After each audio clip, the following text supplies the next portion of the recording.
जय श्री राधे दोस्तों, आइए सुनते हैं आज की कहानी।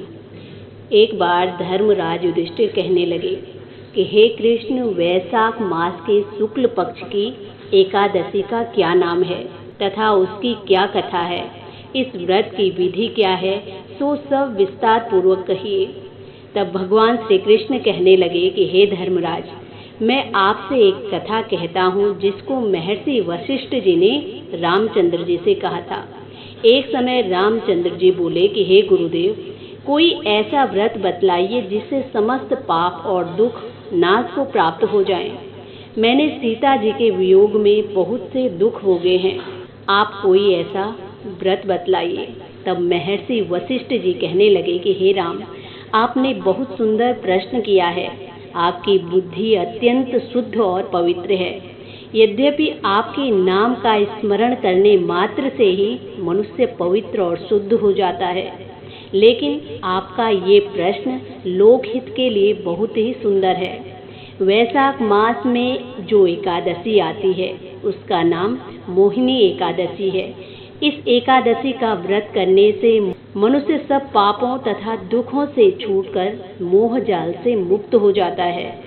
ये व्रत दुखी मनुष्यों को अवश्य करना चाहिए। इससे मनुष्य के सब पाप और दुख नाश को प्राप्त हो जाते हैं। अब आप इसकी कथा एकाग्रचित होकर ध्यान पूर्वक सुनिए। सरस्वती नदी के किनारे भद्रावती नामक एक नगरी थी। वहाँ पर धुतिमान नामक एक चंद्रवंशी राजा राज्य करता था। इस नगरी में धन धान्य से पुण्यवान धनपाल नामक एक वैश्य भी रहता था। वो अत्यंत धर्मात्मा और विष्णु भक्त था।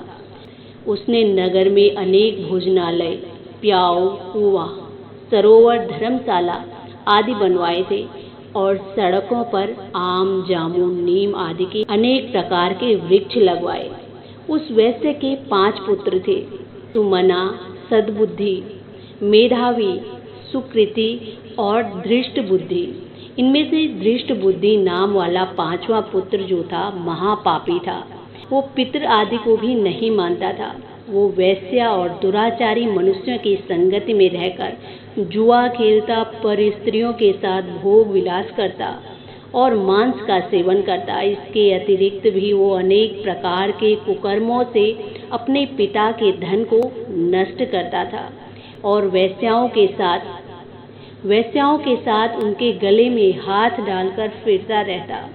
इन्हीं कारणों से उसके पिता और भाई तथा कुटुंबियों ने उसको घर से निकाल दिया और उसकी निंदा करने लगे।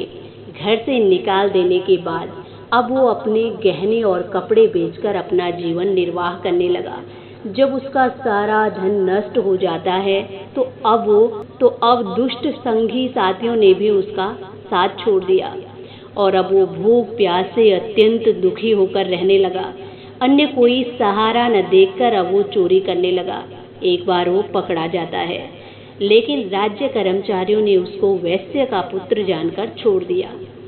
लेकिन जब दूसरी बार वो फिर से पकड़ा गया तो अब उन्होंने उसे राजा के सामने उपस्थित कर दिया। राजा ने भी उसे कारागार में बंद कर दिया, अनेक प्रकार के उसे कष्ट पहुंचाए और कहा कि तू मेरी नगरी से निकल जा। और अब वो नगरी से निकलकर एक जंगल में चला गया। वहाँ जाकर वो अब पशु पक्षियों को मारकर खाने लगा। कुछ समय के बाद वो अब बहेलिया बन गया और धनुष बाण लेकर पशु पक्षियों को मार मार कर खाने लगा। एक दिन वो भूख प्यास से दुखी होकर खाने की खोज में जगह जगह भटक रहा था और चलते चलते वो कौंडिन्य ऋषि के आश्रम में पहुंच गया। उस समय वैशाख मास था और ऋषि गंगा स्नान करके आ ही रहे थे कि उनके भीगे वस्त्रों के कुछ छींटे उसके शरीर पर पड़ गए और उससे उसे सद्बुद्धि प्राप्त हो गई। और अब वो मुनि के सामने हाथ जोड़कर कहने लगा कि हे मुनि, मैंने अपने जीवन में बहुत पाप किए हैं। आप उन पापों से छूटने का कोई साधारण और बिना धन का उपाय बतलाइए। उसके दीन वचन सुनकर अब ऋषि कहने लगे कि ध्यान देकर सुनो, तुम वैशाख शुक्ला एकादशी का व्रत करो।